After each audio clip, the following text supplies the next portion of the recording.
tranquilo, medita no seu mistério aí. Glória a Deus, aleluias.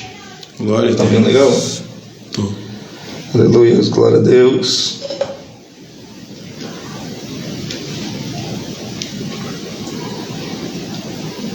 Está compartilhando. A Brenda, meu Deus do céu, tô guardando. A Brenda, estou aguardando.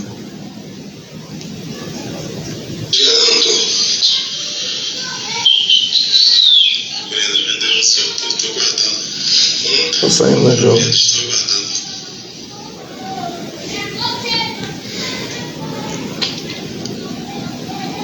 Compartilhar aqui.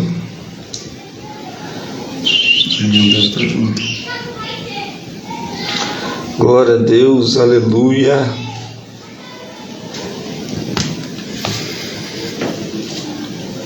Louvado seja o nome do Senhor.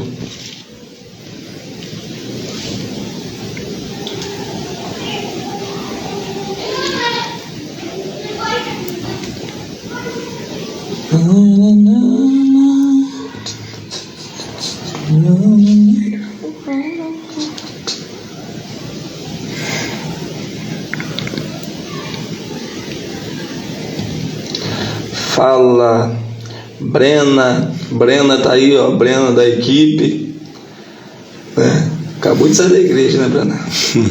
Brena tá aí, da minha equipe aqui do podcast. Tem a Brenda Cabral, Brena e Brenda, mistério forte. Evangelista Samuel, louvado seja o nome do Senhor. Graziele Andrade. Só tocha. A paz do Senhor, meus irmãos. Estou compartilhando aqui com alguns amigos essa live.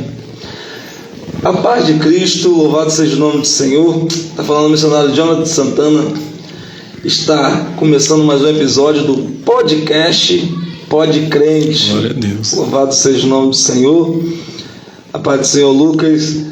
E o nosso convidado hoje é esse homem de Deus, presbítero Leonardo. Glória. Boa noite, povo de Deus, a paz do Senhor. Quero agradecer desde já pela oportunidade, agradecer aos amigos aí que estão junto conosco aí, para fazer parte dessa live abençoada, e creio que Deus vai falar poderosamente aos nossos corações. Vamos aprender muito junto aqui hoje, em nome de Jesus, com o missionário Jonathan, que é um grande amigo, irmão. Tenho certeza que Deus vai falar testemunho, palavra. Nós vamos começar aqui a destrinchar aqui algumas coisas e fica até o final, porque Deus tem coisa para fazer na tua vida. Deus tem coisa boa. Deus tem coisa boa. A vontade dele é boa, perfeita e agradável. Glória a Deus, com certeza. Então, se ele está dizendo que é boa, é aceitável a nós. É perfeita. Então, mesmo nós sendo imperfeitos, a perfeição dele nos alcança. E é agradável, mesmo que seja doloroso, mas é agradável. Com certeza. Eu louvo a Deus pela vida do presbítero Leonardo, né, ao qual eu conheço, que agora está em Macaé, né? Estamos em Macaé, congregando na igreja abençoada, igreja do meu pastor Newton. Isso. Homem de Deus, homem cheio da presença do Espírito Santo de Deus. Lá de Macaé, do bairro Lagomar, a igreja Tabernáculo da Fé, a igreja bonita, a igreja não é só bonita, irmão, o couro come de verdade. Com certeza. E lá foi um pregador de verdade. E lá o pastor Nilton, ele tem ministro da palavra, né? E hoje também nós vamos estar ouvindo a palavra de Deus, né? Mas muitas pessoas não sabem, né? Vê o momento, mas não sabe da história. Verdade. Não sabe o que o Mocotó que comeu lá atrás, né? Verdade. Então, o altar, às vezes, ele não mostra o passado. Ele mostra o pregador que está ali. Mas a cicatriz que está nas costas está escondida. Ninguém está vendo. Sim. Como foi o ministério? Como começou? Você imaginou que você ia virar um pregador da palavra? Falar a verdade, não. É como você falou, né? Quem vê agora não sabe o que nós passamos e como foi o começo da caminhada. Foi um processo bem doloroso, bem difícil. Nunca imaginei que eu iria estar pregando a palavra de Deus, estar em alguns altares. Estou indo, graças a Deus, em lugares que eu nem imaginava, fazendo parte de eventos abençoados. Mas só Deus sabe quando foi difícil. O processo foi doloroso, muitas pancadas. Aprendi com erros, porque os erros também nos ensinam. Porque ninguém aprende só acertando, o erro também ensina muito. E graças a Deus hoje estamos sendo abençoados, junto com a minha esposa, a missionária Raíssa. Nós estamos sendo abençoados, levando a palavra de Deus em várias igrejas. E o mais chocante, né? Não o pior, perdão, o mais chocante é que eu nunca imaginei realmente que eu estava fazendo isso. Eu amo pregar a palavra de Deus. O pregar, a missão de pregar, ela vê assim... quando você descobriu, eu falei, caraca, tá acontecendo, mano. Porque a primeira pregação, né, irmão, assim, a perna vira um bambu no vento, sim, né? Sim. Como é que foi essa experiência da primeira pregação até chegar nesse nível, né, que é o nível dado por Deus, de conhecimento da palavra? Como é que nós lemos a Bíblia, mas nós nunca vamos ser aquele cara? Sim, verdade. Porque, como diz o pastor Eliseu Rodrigues, né, que o pregador é um aluno que aprende todos os dias. Quanto mais ele prega, mais ele aprende. Então a gente é aluno todos os dias. A primeira vez que eu preguei, me lembro até como se fosse ontem. Preguei sobre os 10 leprosos, lá na Cacheta. Foi uma experiência muito boa, fiquei muito nervoso no dia. Depois do culto eu falei, Senhor, isso não é para mim não. Foi meio complicado para chegar no nível espiritual que, graças a Deus, de conhecimento, graças a que nós chegamos hoje, foi muita peleja, né? Mas também tem que ter estudo, dedicação, obediência. O mais importante é a obediência. Quem obedece chega longe. Eu quero deixar um legado na minha vida. Quero que chegue lá na frente um dia, se eu não estiver mais aqui, se Jesus não arrebatar a igreja ou se eu morrer lá na frente, que todos nós vamos morrer, né? Sim. O legado que eu quero deixar de um cara que veio, se converteu, tem um histórico de vida e cara que foi obediente à liderança, que meus pastores são abençoados, pastor Newton Neves, pastor Alice, trago até um abraço deles.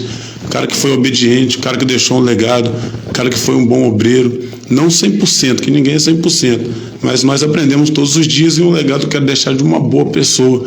E graças a Deus chegamos aí num ponto em que estamos sendo reconhecidos, né, por Deus, ministerialmente falando. Deus junto com a minha esposa, já disse aqui, estou muito feliz com essa nova experiência e cada dia aprendendo mais, cada dia mesmo, nós estamos aprendendo na obra de Deus. Cada vez que a gente vai pregando, né, Deus vai ensinando, né, na verdade. Com certeza. A gente aprende em cada ministração, né, em lugares diferentes, igrejas diferentes, cidades diferentes, estados diferentes. Deus ele brada diferente, por mais que a palavra ela vai ser ali a mesma, né? Sim. Mas Deus ele muda, parece o estilo da pregação. Verdade. Quando você prega a mensagem 2 vezes, até mesmo você sai de uma agenda, vai em outra igreja, em outro dia e prega a mesma palavra, mas totalmente com uma vez diferente. Com certeza, Deus tem suas formas de trabalhar, né? A gente pode pregar a mesma palavra 2 vezes na semana, ou 2 vezes no mês. Deus tem forma diferente, porque o público é diferente, as pessoas são diferentes, e o Deus que revela é um Deus diferente, é único e verdadeiro, é inerrante. Então quando Deus quer falar com o público, a gente pode ler Bartimeu agora e depois ele vai falar totalmente diferente. Sim. E isso é também para que o pregador entenda que a palavra é de Deus e a revelação também quem dá é Deus. Por isso que nós aprendemos todos os dias que nós pregamos, que se vem algo diferente é porque é Deus que dá. É verdade. Para você que está na live, né, eu conheço o Leonardo muito tempo. Eu estou aqui falando com ele assim, até assim, algo meio difícil. Por quê? De perguntar. Porque o menino que eu vi iniciando, né? Sim, levava nas minhas agendas, né? Via, falava, não, vai ministrar,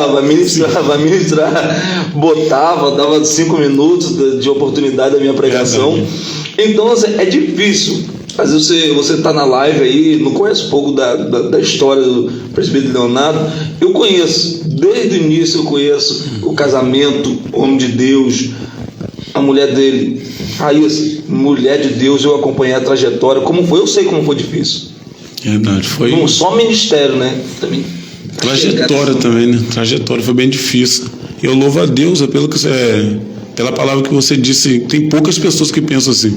Por exemplo, eu tive uma oportunidade de crescer no Evangelho, mas teve alguém, teve um suporte, teve uma pessoa que, como você, olhou para mim, vou investir em você. Deus falou que tu vai ser homem de Deus. Tu pegou e me levou para tuas agendas. Às vezes eu tinha uma oportunidade de 5 minutos, de 10 minutos, aproveitava ali e Deus veio fazendo a obra. Mas tem muita gente que, por causa de pessoas que não aceitam o ministério crescer, que não poderia acontecer isso no reino de Deus, mas infelizmente acontece, de ter pessoas que não querem reconhecer a chamada que outros têm, sabe que tem. Porque tem gente que a gente bate o olho, a gente sabe que tem chamado, mas nem todo mundo quer investir na outra pessoa, porque tem gente que tem aquele pensamento: pô, se eu ajudar esse cara, lá na frente ele vai ser maior do que eu. Mas na verdade, reino de Deus não é ninguém ser maior do que ninguém, é o nome do Senhor que tem que ser glorificado. Deus tem forma diferente de usar. Eu tive essa oportunidade, mas tanta gente hoje que está morta em ministério, tanta gente que está parado, porque em vez de ter uma mão amiga, teve uma pessoa que pega uma pá, cava um buraco e enterra o ministério de outra pessoa. É forte. Tem muita gente que não quer ajudar. A palavra que Deus colocou no meu coração agora é que tem gente que prefere ser pedra do que ser ponte. Sim, glória a Deus. Verdade. Pega isso aí. Verdade. Pega isso aí. Tem pessoas que preferem ser pedra do que ser ponte. Sim. Então, eu lá atrás, eu falei: vou ser ponte. Sim. Porque eu sei que onde ele pode chegar. Ele só precisa de uma ponte. Então ele vai até passar por cima. Aí na hora que ele voltar e falar: ponte ainda daqui. Então nós temos que aprender a ser ponte no ministério de alguém. Verdade. Então a ponte ela é muito importante. Então não despreze a ponte. Sim. Né? A gente não pode desprezar a ponte que nos fez chegar do outro lado. Sim. A prova disso é o próprio Jesus, não adianta. Jesus, quando pregava, a multidão vinha, desprezou ninguém. Mas ele deixou um legado, ele deixou uma história. Os 12 que andaram com ele, ele falou: ide por todo mundo, até com mais, e pregar o evangelho. Aquilo que eu tenho, eu vos dou. Então, se até Jesus deu aquilo que tinha, quem sou eu, para não ajudar quem precisa? Tem lugar que eu não vou alcançar, mas alguém que eu vou ajudar pode alcançar esse local. É o evangelho que tem que ser proclamado. Jesus em terra, ele só pegou em Jerusalém, Israel. Mas olha onde o evangelho chegou. Está no Brasil hoje, está nos Estados Unidos, está no Japão. Então, se líderes da igreja, pregadores, tivessem esse pensamento não de competição, mas de mão amiga, muito mais pessoas vão ser levantadas para ser usadas por Deus e muito mais alma vai ser alcançado. É só a gente ter esse entendimento, fazer o que Jesus mandou: ide por todo mundo, pregar o evangelho. Mostra para a pessoa o verdadeiro significado do amor de Deus. Mas acontece que, infelizmente, a gente volta para o caso que eu te falei, acerca da competição. Hoje em dia, o que está matando muito o ministério é a competição. Hoje em dia tem altares que eu já fui pregar e tem pessoas que tiveram oportunidade de levar os seus 20 minutos porque queriam mostrar que era melhor. E o evangelho não é isso. O evangelho, quanto mais simples, mais humilde o cara for, mais ele vai ser reconhecido. Sim. Tem muita gente que se levantou rápido e caiu, mas tem muita gente que se levantou chorando, passo a passo, sendo magoado, sendo machucado, sendo ferido, que está de pé até hoje. Eu falei esses dias no Facebook que o evangelho, quem tem um grande chamado, não é chamado para se amostrar, é chamado para resistir. Tem gente que se amostra e some, mas quem resiste, passa luta, passa vento, passa tempestade, passa o que pode passar, permanecer. Não é se aparecer, é permanecer. Tem muita gente que se aparece, mas os verdadeiros são os que permanecem. Tá agora. É isso aí. Vai pegando isso aí. Então Deus, assim, o ministério, um cara dentro da Bíblia, eu gosto muito de dentro da Bíblia, passagens maravilhosas. Mas eu vejo muito, eu gosto muito de Jeremias. Olha, é forte. Jeremias 18, ele fala muito. Jeremias 18. Jeremias 18, né? Questão de levanta, desce a casa do oleiro. Aquilo ali é a obra da restauração, obra da reconstrução. Levanta-te e desce a casa do oleiro, que lá eu farei ouvir as minhas palavras. E também tem um legado ali que Deus deixa. Tem uma mensagem que Deus deixa para profeta. Jeremias levanta e desce a casa do oleiro, porque lá eu te farei ouvir. E tem profeta que não quer ouvir. E o que Deus fala com Jeremias? Levanta e desce a casa do oleiro, porque lá eu te farei ouvir as minhas palavras. Infelizmente tem geração de profeta aí que só quer falar. Tem gosto para falar, mas não tem humildade para sentar para ouvir. Aí Deus fala de Jeremias: levanta e desce a casa do oleiro, porque você não é só profeta falando, você também é profeta quando ouve. Profeta, quando ouve, ele entende o que Deus quer falar também com ele. Porque tem gente que acha que Deus só vai usar ele para falar com as pessoas. E no dia que Deus quiser falar comigo, ele não aceita. Ele não aceita. Não aceita. Porque quando Deus fala assim, desça, é porque ele fala: não quero ter intimidade contigo. Eu quero te passar. Sim, sim. Para suas pregações não ser vã. Sim. Então, né, eu estou te dando conteúdo. Senhor, não, desça, porque ali eu vou te dar conteúdo, eu vou te mostrar o que vai acontecer. Mas depois lá na frente você falar. Sim. De tudo que eu te falei. Sim, toda vez que pensar, cheguei em cima, é porque um dia teve que descer. Teve que descer. Tudo começa de baixo. Tudo começa de baixo. Quer chegar longe? Começa de baixo. Seja humilde, sem pisar em ninguém. Zaqueu subiu para chamar a atenção de Jesus. Funcionou, ele chamou. Mas Jesus, para entrar na casa dele, teve que deixar uma palavra para ele: Zaqueu, desce, porque hoje me provém entrar na tua casa. Então Deus não entra na casa de quem sobe para se mostrar. Deus entra na casa de quem desce para abrir a porta. Ali essa é uma passagem, ela é muito, a Bíblia é perfeita demais. Quando Jesus, antes de chegar até Zaqueu, ele curou alguém. Sim. E esse alguém, para receber cura, ele teve que se colocar de pé. Sim. Mas para ter salvação, teve que descer na humildade. É o Bartimeu, né? Meu Deus. Se coloca de pé para receber, mas desce para permanecer. E aí? Tem gente que levanta, me levanto para receber, mas para permanecer tem que descer, orar, jejuar, se consagrar, pedir perdão para quem se magoou. Eita, aí pega. Abrir o jogo. Aí pega. Porque hoje tem a questão do orgulho. Tá pegando muito crente hoje a questão do orgulho. Hoje a coisa mais difícil que tem é você ver crente pedindo perdão. Tem gente que errou, morre com o erro, mas não pede perdão pro irmão. Sabe que errou. Dá a paz do Senhor. Abraça. Fala que ama. Fala que gosta. Mas desceu a madeira no irmão e não tem coragem de pedir perdão. Não desce.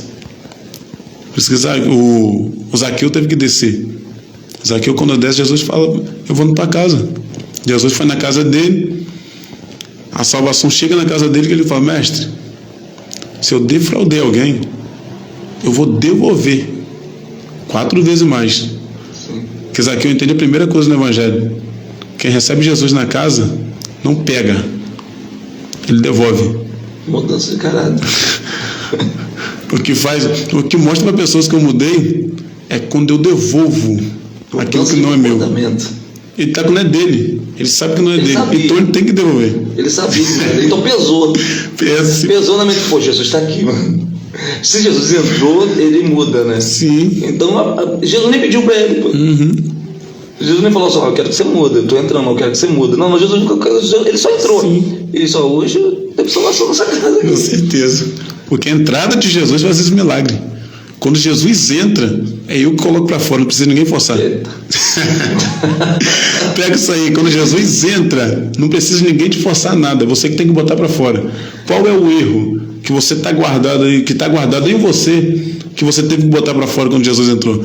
Jesus entrou, alguma coisa tem que sair. Às vezes a pessoa até fala: isso aí? Não, isso aí é pecador, pô. Sim. Tá entrando aí, não, e mostra o erro.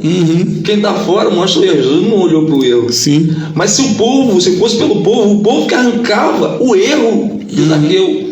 Mas Jesus fez diferente. Não, Jesus, primeiro eu tenho que entrar. Sim. Para depois ele reconhecer que o erro tem que ser da parte dele, não ser sugado da multidão. É porque tem pessoas que na verdade querem que você pare de errar. Sim. Mas ele não sabe o que Jesus está fazendo dentro. Sim, com certeza. Ele não sabe que não é pela força, nem por violência. Nem por violência. É de dentro para fora. É melhor mudar de dentro para fora do que querer mudar de fora para dentro. É porque tem gente que muda com pressão no evangelho. Sim. Ele está tão pressionado por pessoas, porque pessoas matam pessoas. Sim, mau perigo. E também levantam pessoas. Verdade. Né? Cabe a visão de cada um, né, sobre o ministério das pessoas. Por exemplo, Jesus poderia matar ele na hora, como a multidão estava querendo matar ele, né? Com palavras: não, você é pecador, está entrando para comer na casa de um pecador. Então eu na minha visão, quando Jesus ele entra, por mais que as pessoas estão lá fora falando, sim, verdade, a mudança vai acontecer na nossa vida. Vai acontecer. Só basta deixar entrar. Você falou da questão que pessoas matam pessoas. Eu lembrei do testemunho que eu ouvi há muito tempo atrás. Eu ouvi um testemunho que um obreiro estava na frente do hotel para cair no pecado de adultério, e o outro obreiro da mesma igreja viu. Estava numa esquina vendo. E ele ficou lá durante 2 horas, olhando o cara, esperando a mulher chegar. A mulher chegou. Esse obreiro entrou, caiu em adultério, o outro foi correndo até o pastor. Pastor, o obreiro que o senhor confia aqui na igreja acabou de cair no adultério agora. Caiu, meu filho, caiu. E o senhor acredita, pastor, que ele ficou 2 horas na frente do hotel esperando a mulher para vir, para adulterar com ela? Ah, pastor, o quê? Ele ficou 2 horas esperando. E você viu ele 2 horas esperando vir. Eu vou colocar ele de banco, mas também vou colocar você. Aí ele perguntou, pastor, por que eu vou entrar de banco? Se quem pecou foi ele. Porque você teve 2 horas para livrar teu irmão de um pecado, você não ajudou. Eita. Se você foi a ponte do livramento para ele ali, você estragou a vida dele. Aí é o que você falou, tem gente que, ao invés de dar vida, ele teve a oportunidade, poxa, ele poderia chegar disfarçando. Mas tem gente que prefere ver a morte do que trazer a vida. É porque a Bíblia diz que aquele que sabe fazer o bem e não faz, ele peca. Sim. Então ele pega, se você está vendo seu irmão no erro, você não alertar ele, o sangue dele cairá sobre a sua cabeça. Sim, sim. 2 horas. 2 horas aguardando. Estava querendo que o irmão caísse mesmo. Você vê a questão, né? Porque, na verdade, porque tem obreiro que é assim.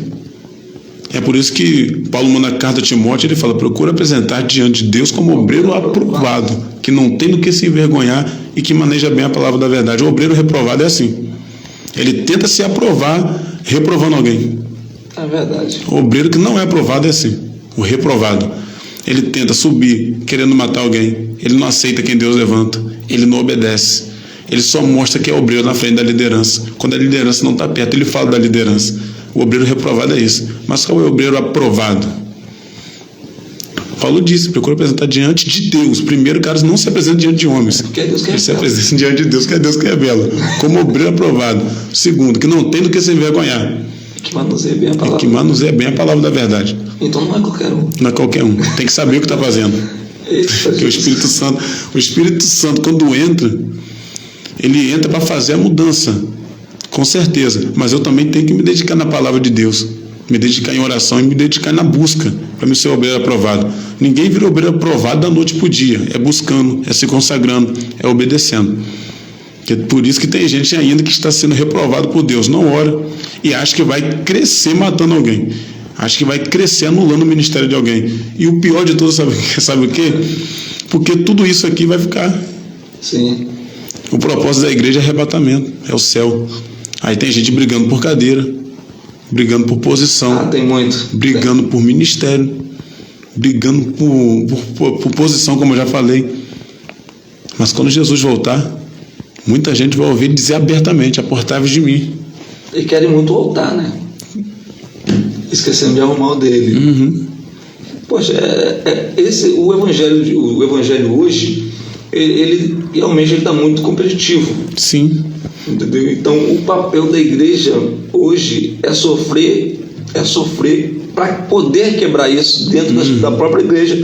Entendeu? Hoje está perdendo mais tempo, hoje nós estamos perdendo tempo para poder discutir coisa concernente à igreja. Sim. Para distrair o evangelismo da rua. Sim. Que é o ID.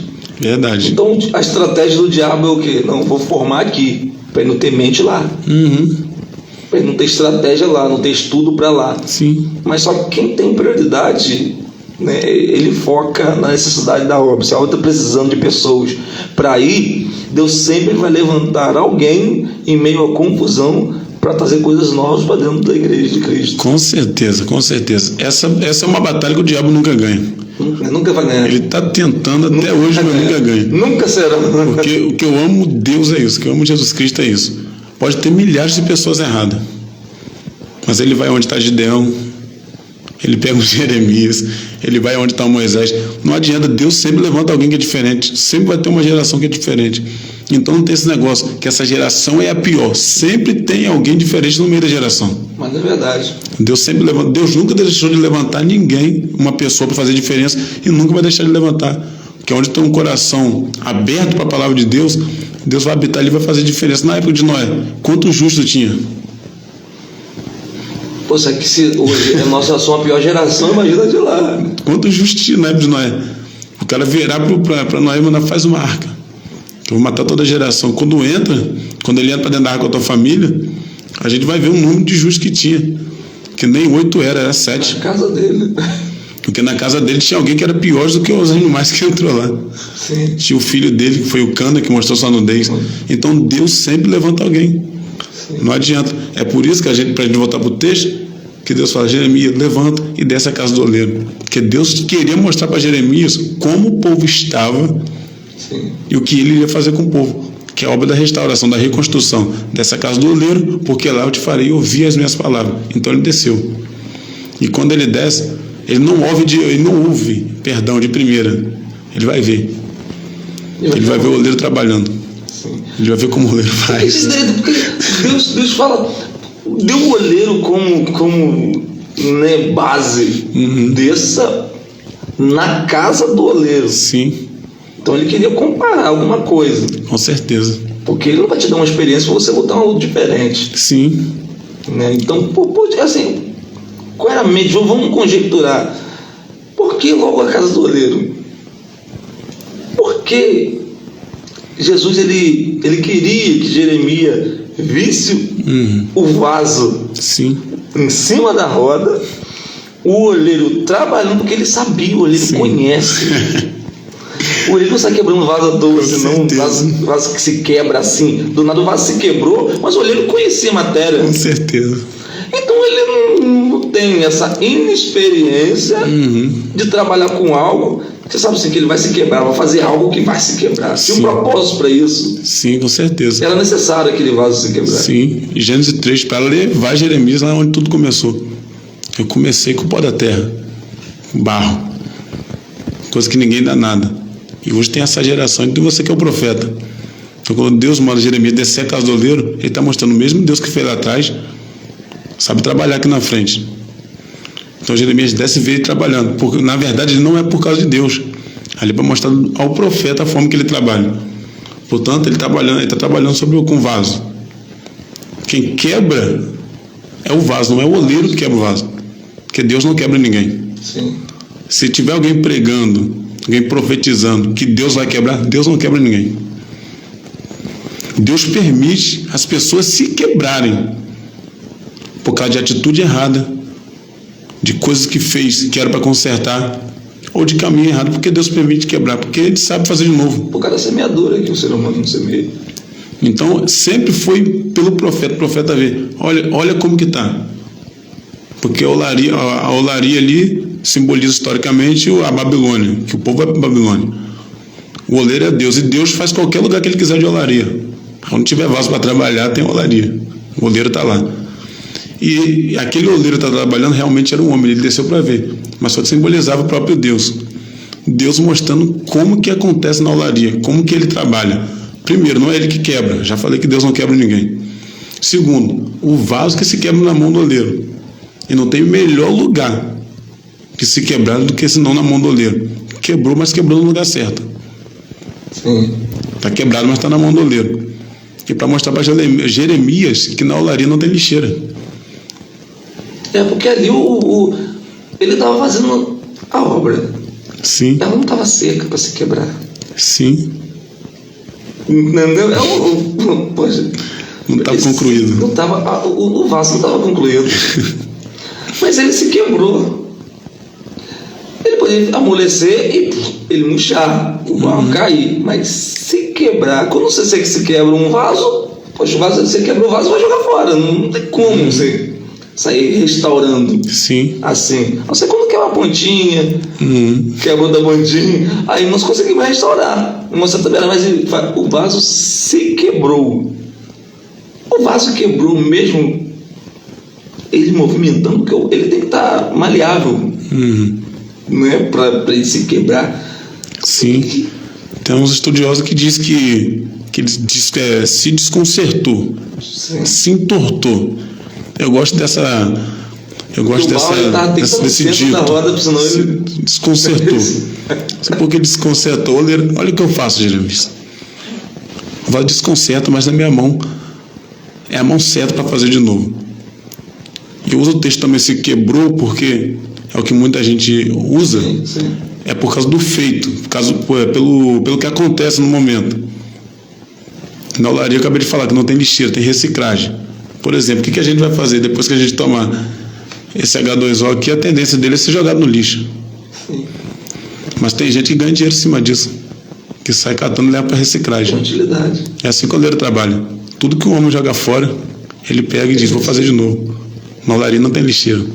Na olaria é reciclagem. Sim. Pode não prestar para muita gente, mas a olaria faz de novo. É verdade. Para muita gente a história acabou, mas a olaria é o lugar da reconstrução. O que é mais fácil, construir ou reconstruir? Construir é mais fácil. Construir é mais fácil. Construir é mais fácil. Todo mundo quer construir, mas reconstruir não é para qualquer um. Que é uma reconstrução. Uhum. É difícil, porque você começa a reconstrução de uma obra. Sim. Isso é muito difícil, porque você não sabe a obra que fulano fez lá embaixo. Às vezes você está reconstruindo Sim. aquilo que você não construiu. E aí, como que tá a base? Porque quem construiu os murais foi Neemias, mas Neemias Como tá a base? não sabe. Quem que fez? Então, o oleiro, quando reconstrói, ele está mostrando para Jeremias, eu sei a base, foi eu que fiz, foi eu que comecei, e eu sei como reconstruir. Eu sei o ponto certo, eu sei o fundamento. O oleiro sabe muito bem o fundamento. Tem casamento que está destruído, para todo mundo estar bem. Como já foi pregado ali, parece que está tudo bem, mas não está. Tem casamento, está destruído, e o casal está mostrando para todo mundo que está bem. Mas o oleiro sabe que está precisando de uma reconstrução. O oleiro sabe disso. E casa edificada sobre a rocha também passa pelos seus ventos. Porque a rocha é a base.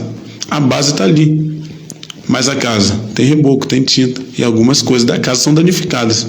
Preguei sobre isso, foi muito interessante. Deus me deu esse negócio na hora. Não deixa passar pelo vento, né? Não é só porque está na rocha que não vai vir vento, não vai vir maré alta.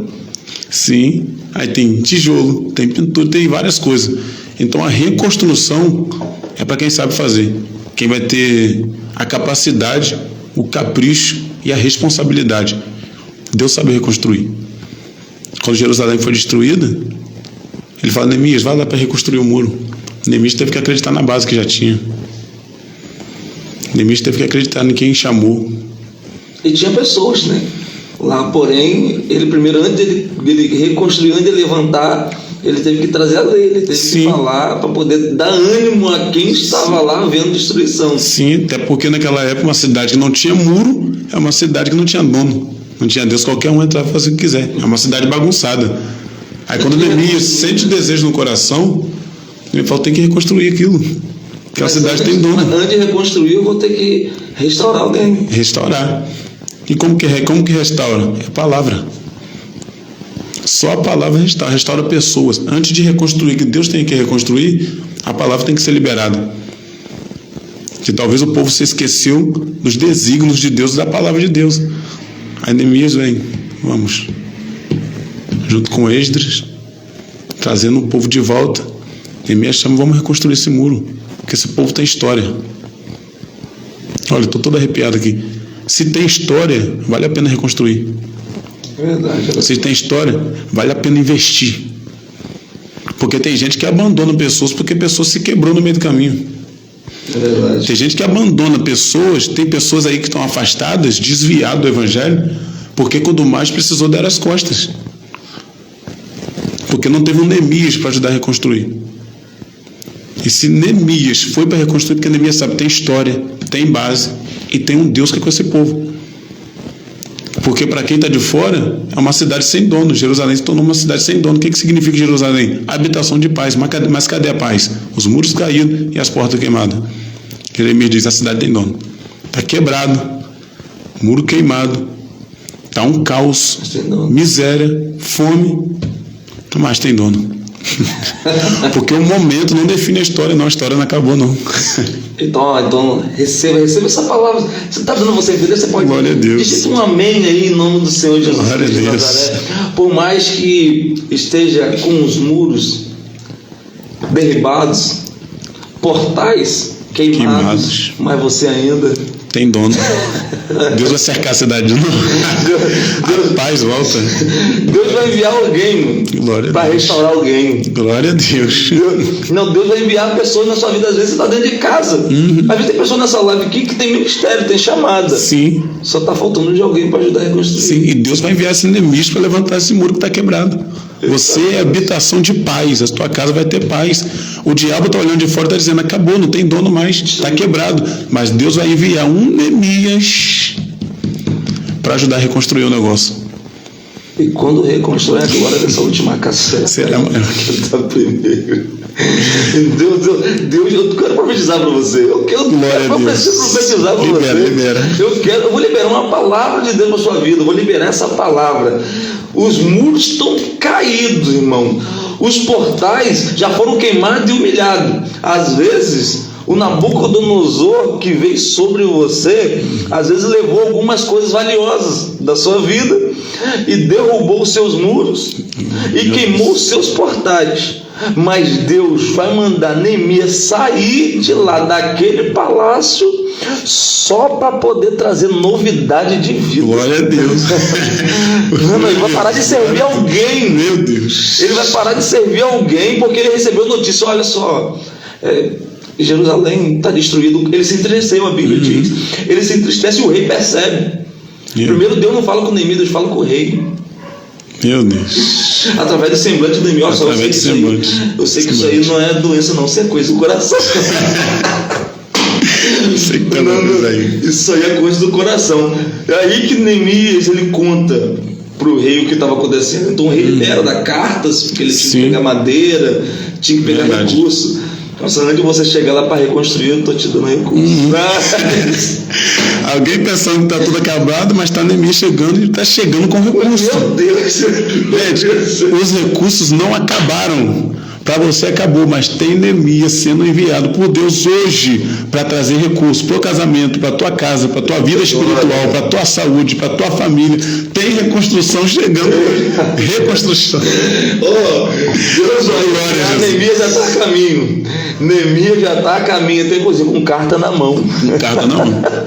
Porque quem anda com Deus não anda de mão vazia. Anda sempre com a carta na mão. A carta, diz o pastor Nilton pregando, eu aprendi isso com ele. A carta da liberalidade. Chegou alguém para tentar atrapalhar o projeto, Neemias da carteirada. Tem aqui, está liberado. Parece com a carta. Eita, papai. Isso é forte demais, cara.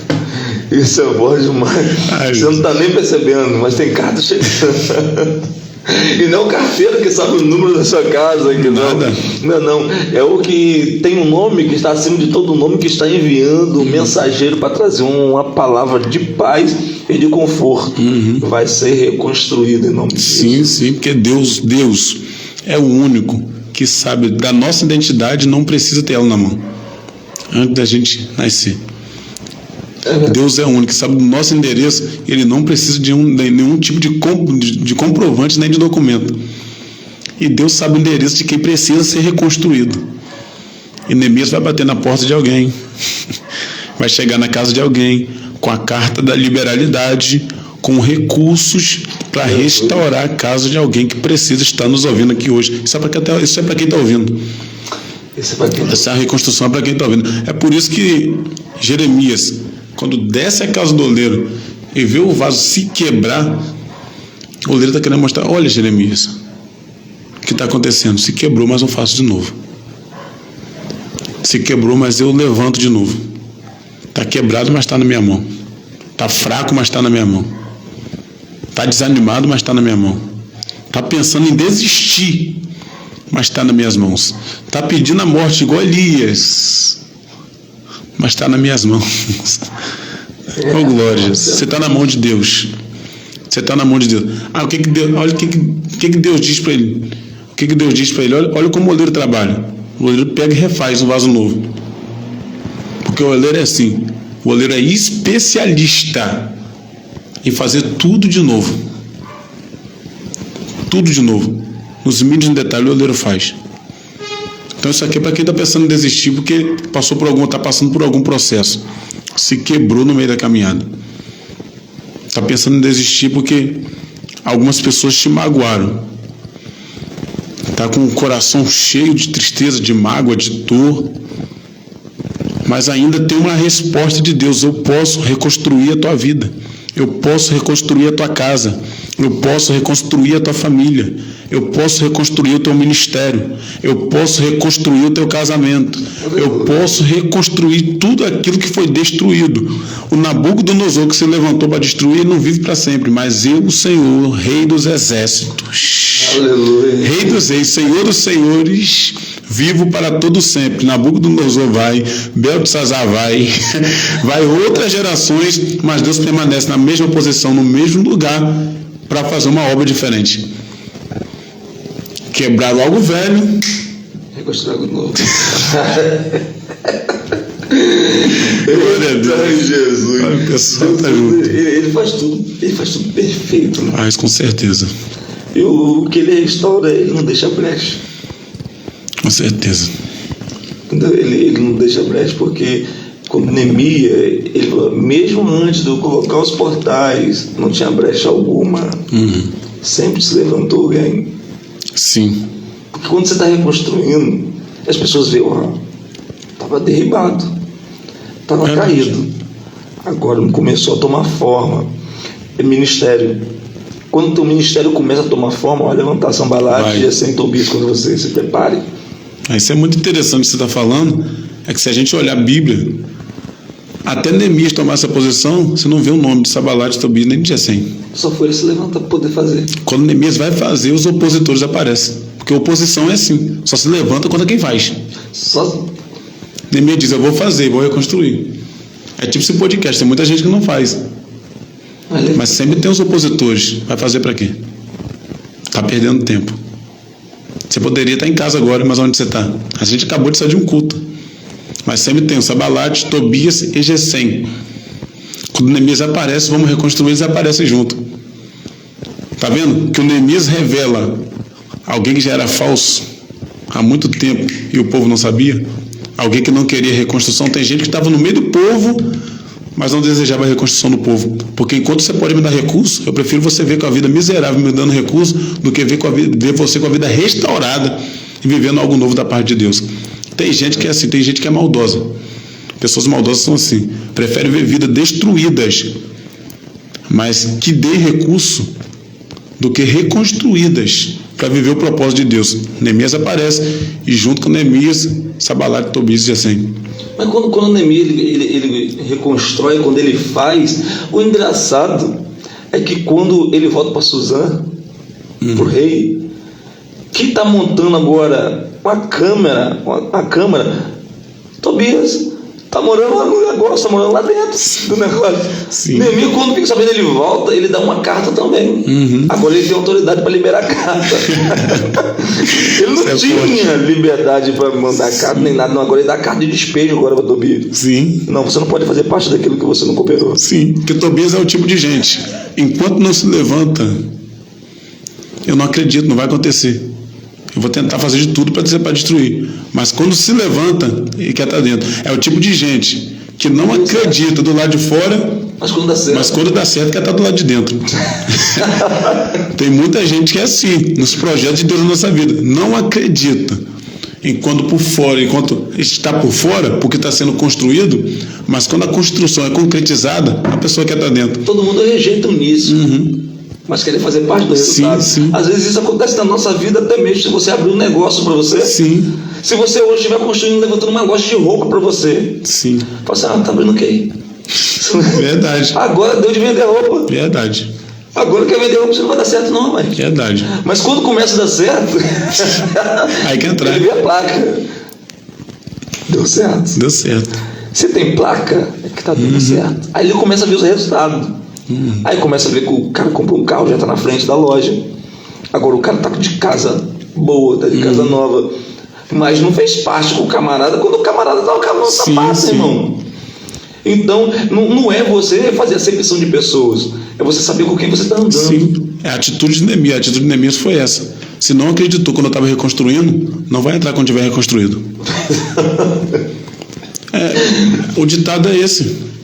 A temática é essa. Se não acreditou no meu ministério, por exemplo, quando eu estava lá embaixo, não é que eu vou virar as costas para todo mundo, mas eu sei quem eu posso contar.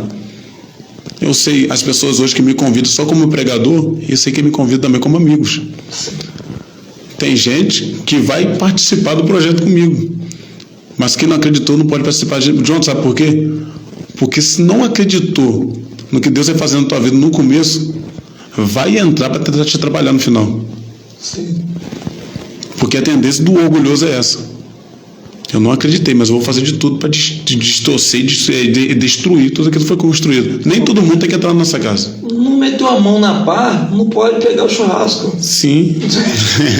Mais ou menos isso. Ele não pode. Mais ou menos isso. Irmão, se ele não teve a coragem de estar contigo no teu pior momento, sim, quando você estava com o pé sujo de barro, lá no buraco, cavando aquela sapata. Sim. Entendeu? Agora ele vai fazer parte de algo seletivo que Deus está falando, não é só. É tempo de você fazer o que eu vou fazer. É tirar, separar o trigo aqui. Sim. O joio do trigo aqui. Verdade. Então você vai selecionar pessoas, irmão. Minha mãe falava algo muito sério, muito forte. Me diga o que tu andas. Me diga quem tu és. Falei sobre isso hoje, cara. Cara, isso é muito. Quem não já ouviu isso? Isso é muito verdade, irmão. Você não está fazendo nada de errado, mas com quem está fazendo coisa de errado? Sim. Você também é errado. E uma das epístolas de João, isso é Bíblia. A gente está pegando na não é Bíblia. João fala assim: se alguém vier ter conosco e não carrega essa sã doutrina, que é a palavra de Deus, não é verdadeiro, não saúde e nem traga para dentro da tua casa. Porque se você trazer um tipo de gente assim para dentro da tua casa, você está compactuando com todos os erros que essa pessoa cometeu e cometem.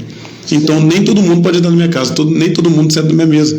Porque a Bíblia diz que na mesma casa tem vaso de honra e tem vaso de desonra. Tem gente que está sofrendo, que está botando vaso de desonra dentro da casa.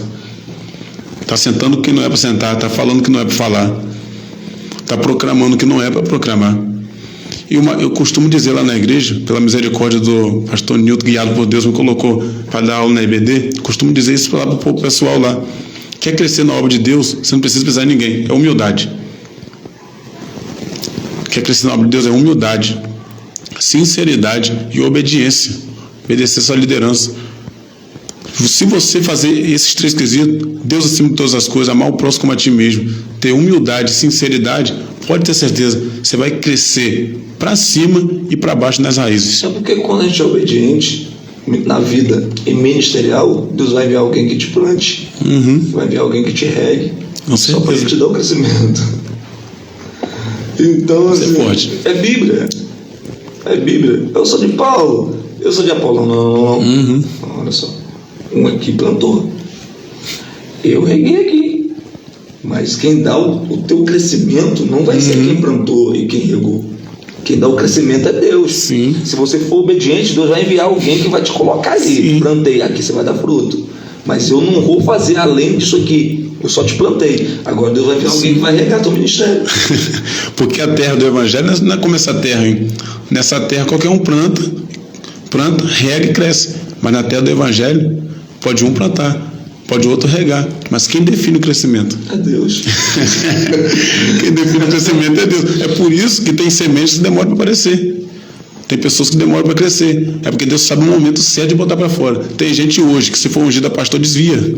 Cai. Tem gente hoje que se for levantado a um presbítero, se alguém der a igreja na mão da tal pessoa, a igreja acaba. A soberba entra no coração, porque não está preparado para o crescimento. Paulo plantou, Apolo regou, ou vice-versa, mas é Cristo que dá o crescimento. Eu creio que Paulo fala isso também por esse motivo. Porque por mais que tenha quem plante e quem regue, quem está no controle do crescimento é Cristo. E por que então não adianta se um plantar e o outro regar? Porque isso não causa crescimento. Não. Quem sabe do crescimento é Cristo. Porque tem gente que planta pessoas erradas. Plantar é do homem.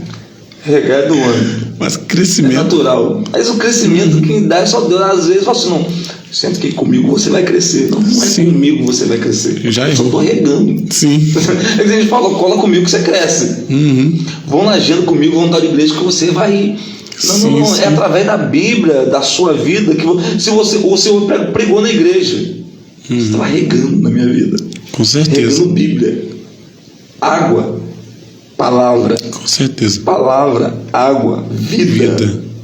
Então, quando você prega, eu estou plantado dentro desse ministério do Evangelho Quadrangular. Eu estou plantado aqui. Sim. Você veio para regar. Se eu ouvir e receber a água que você lançou sobre mim, sim, eu cresço. Com certeza.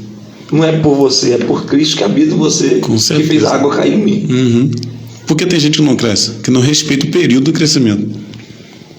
Porque toda semente que é plantada não logo vira uma árvore. Primeiro as raízes se espalham. Porque tem gente que cai, porque se levanta, mas não tem raiz.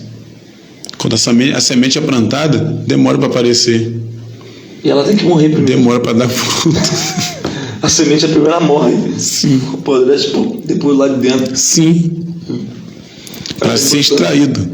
E qual é o mais importante? Crescer na raiz ou crescer para cima? Crescer na raiz. Crescer na raiz.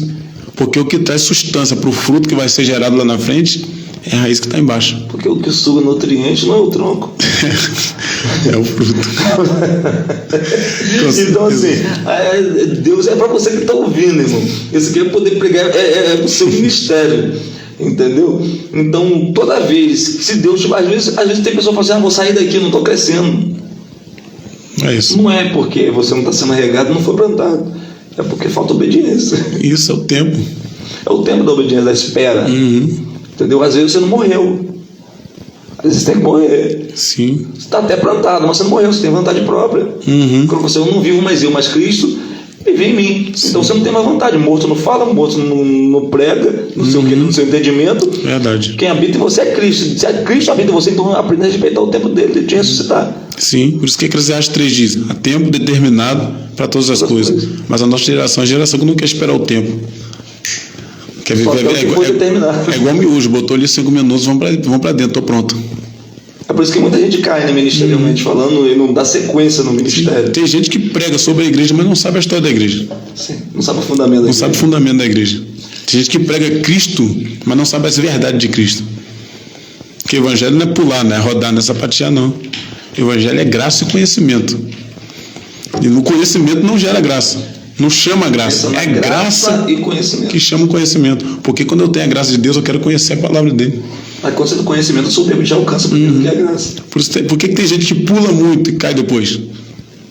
Porque desfruta da graça do momento. Isso é forte. Quem pula muito, às vezes, cai mais rápido, cai depois. Tem muita gente que se mostra, que dá lugar na igreja, roda, pula, sapateia. Tem gente que está ali chorando. Difícil até de dar um glória, mas vai ver o fundamento, vai ver a raiz. Vai ver, ora, lê Bíblia. Porque a prova que eu sou cheio do Espírito Santo não é o que eu pulo na igreja, é o que eu vivo na minha casa. Sim. É depois do culto. Porque eu posso muito bem ser um grande pregador no culto e ser um grande adúltero depois do culto. Meu Deus. Eu posso muito bem ser um grande obreiro durante o culto e ser um machista depois do culto. Eu posso muito bem obedecer a minha mulher na frente de todo mundo no culto, mas bater nela depois do culto. Tem muita gente que é assim. Tem muita gente que vive de aparência. É uma coisa no culto, mas em casa é outra coisa. Aí não adianta. Aí pula, rodopeia, mostrando para todo mundo: eu sou cheio da presença. Mas na verdade, ser cheio da presença é ter os frutos do Espírito. Falo isso, a maioria das vezes que eu prego eu falo sobre isso. O que salva não é nem... O que salva não é dom. Porque dom revela o que eu tenho, o que salva é o fruto. O fruto revela o que eu sou. Tem muita gente que acha que vai ser salvo pelo dom, dom não vai salvar ninguém. Sim. O dom é consequência do batismo com o Espírito Santo e do que Cristo deixou para a igreja. Cristo deixou uma arma. Mas agora o que salva é o fruto. Tem gente que tem dom na profecia, mas não tem amor. Tem gente que profetiza, que prega para ajudar, mas tem a despesa cheia e não ajuda quem está com a despesa vazia. Cadê o fruto? Ainda que eu falo a língua dos homens, dos anjos, se eu não tivesse o amor, amor é o que gera fruto. Entendeu? O amor. Às vezes você pode ser assim, um cara que não prega nem tanto como outras pessoas, mas o amor reina no teu coração. Sim. Automaticamente o fruto do amor ele resplandece o ministério. Sim. Muitos olham para você: cara, esse cara não prega direito, mas eu vou chamar esse camarada. Esse amor. É verdade. Esse cara, ele tem essência, né, cara? Porque às vezes as pessoas pensam que ministério é cantar, sim, tocar e pregar. Mas ministério, ele consiste muito mais que nisso. Primeiro, ministério, você fala de ministério, você fala de rocha. Como você falou da casa. Sim. Casa é seu ministério. Começa por aí. Casa, ministério, rocha inabalável é Cristo. Então, quando você coloca, isso é para músico, tá? Quando você coloca instrumento, sabedoria da administração, e você coloca o altares de igrejas, na frente do teu ministério, você não tem consistência. Mas se você procura colocar a tua casa sobre a rocha que é Cristo, e a graça de Deus sobre você, sim, automaticamente o teu compromisso em ler, o Senhor vai fazer o seu ministério evoluir além daquilo que você estava esperando. Tipo, cara, como é que pode? Você vai falar assim, cara, como é que pode? Eu não tenho nem tanto conhecimento assim. Verdade, acontece comigo direto. Eu sei o que esse povo me convida. Porque esse camarada me chamou para pregar. Verdade. Tanta gente para pregar por Deus, ele não quer quem sabe, ele quer quem está disponível. Disponível. Seu coração está disponível. Verdade. Então Deus ele vai olhar para o seu coração e vai falar assim, não, tem nome, mas não tem disponibilidade. Você não tem nome, mas na hora que eu chamo, você está disponível. Então o ministério é isso. Casa, rocha, disponibilidade. Seu ministério continua. Tem que ter. Quando Isaías tem a visão, no ano que morreu o rei Uzias, eu vi o Senhor sentar sobre o alto sublime trono. Ele vai ter experiência. Porque o que faz o ministério se iniciar é um toque. Sim. Gosto muito de pregar sobre isso. Quando ele tem aquela visão, ele diz, agora já era, vou morrer, porque meus olhos viram o Senhor. Sim. Acabou aqui. Eu sou um homem de lábios impuros. Olha que coisa interessante. Primeiro ele fala dele. Eu sou um homem de lábios impuros e habito no povo de impuros lábios. Primeira coisa é reconhecer quem sou eu primeiro. O ministério começar. Já que você reconheceu, o anjo vai no altar, pega uma brasa viva, com uma tenaz, que é um instrumento de pegar brasa. Sim. E toca na boca. Aí ele ouve uma voz, eis que essa brasa tocou na tua boca, você recebeu o toque. Depois do toque, seus pecados são purificados. E a brasa não era de outro lugar. Brasa do altar. Porque o que faz a pessoa mudar é o toque com algo que sai do altar. Que traz mudança. O pastor pode tocar, o pregador pode tocar nas pessoas, os levitas podem tocar, mas se não tiver o toque do altar, não tem purificação, não tem mudança de vida, não tem testemunho. Quando ele foi tocado e purificado, aí Deus vai falar Deus vai falar assim, Deus nem fala com ele, Deus vai dizer assim, a quem enviarei? Deus poderia falar diretamente com ele. Eu vou chegar onde você falou já hoje. Vou chegar lá. A quem enviarei? Deus não fala, Deus poderia falar. Se a visão foi para ele, concorda comigo? Deus poderia falar, estou querendo te enviar. E aí? Mas Deus dá o toque. Primeiro eu toco, depois eu vou ver qual é a disponibilidade do profeta. A quem enviarei? Depois que eu te toquei, eu quero saber a quem enviarei e quem há de ir por nós. Ele disse, Senhor, eu fui tocado. Meu Deus, cara, meu Deus, mas eu toquei. Agora eu quero ver uma coisa diferente. Agora eu quero ver. Recebeu, você tem, já está purificado, eu já toquei.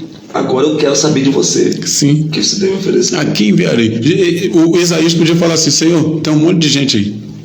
Leva esses camaradas tudo. Porque Deus perguntou, a quem enviarei? Esse a quem pode ser qualquer um. Abrangia várias pessoas. Olha só, a quem?